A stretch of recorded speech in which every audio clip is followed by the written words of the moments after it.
11 জানুয়ারি 2026 রোজ সোমবার। আজ আমি মাহাদি ও আমার ভাতিজি মোসাম্মদ নাবিলা কাজী আমরা একটু তাঁতিপাড়ার চকে ঘুরতে গিয়েছিলাম সরিষা খেতে। তাই আমি একটু তাদেরকে এই সরিষা ক্ষেতের মধ্যে ঘুরতে নিয়ে বের হলাম। মাহাদি খুব হ্যাপি, নাবিলা কাজীও হ্যাপি। তারা আজকে দেখতেছে এবং বাহিরে ঘুরতে গিয়ে তাদের কাছে খুব ভালো লাগতেছে। মাহাদি অনেক খুশি, তাই সে দৌড়াদৌড়ি করতেছে।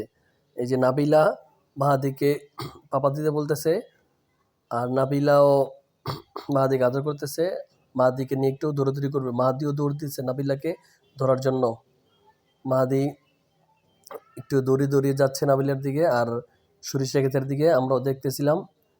আর তারপর যখন ঘুরে, আর চকের মাঝখানে একটি বাড়িও আছে। বাড়িটা এত সুন্দর, বাড়িটার কাছ থেকে আমরা পানি খেতে গিয়েছিলাম, তাই ওখানে দেখলাম। দেখে তারপর আমরা সামনের দিকে যাচ্ছি। এই চকের ভিতরে না হলেও 60 থেকে 70 একর জায়গার ভিতরে তারা সরিষা ক্ষেত করেছে। এবং যে কলা গাছের এখানেও মানুষ একটু ছায়া নিতে আসে। ওই যে দূর দূরান্তে অনেক দর্শনার্থী, তারাও এইগুলা দেখতে আসে এবং এখানে অনেক মানুষ ঘুরতে আসে। অনেক বলার এই যে যত দূর চোখ যায় শুধু সরিষা ক্ষেত আর সরিষা ক্ষেত।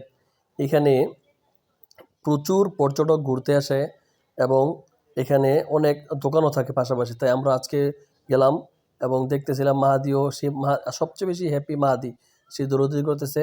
তারপর নাবিলাও হ্যাপি, নাবিলাও ঘুরতেছে। নাবিলা ঘুরে ঘুরে মাহাদিকে দেখাচ্ছে যাতে সে সুন্দরভাবে ঘোরাফেরা করতে পারে এবং আনন্দ ফিল করতে পারে। আজকের বিকেল আমরা গিয়েছিলাম, বাসা থেকে বের হয়েছি 3টার দিকে। যাইতে যেতে আমাদেরকে এখানে 3:30 বাজে গেছে।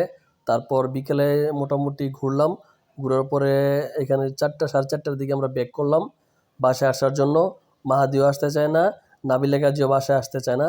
তারা এখানে খুব ঘুরতে মনে চায়, তাই তাদের কাছে মন মতন ভরে তারা ঘোরাফেরা করলো। সবাইকে ধন্যবাদ। লাইক, কমেন্ট, শেয়ার করবেন সবাই।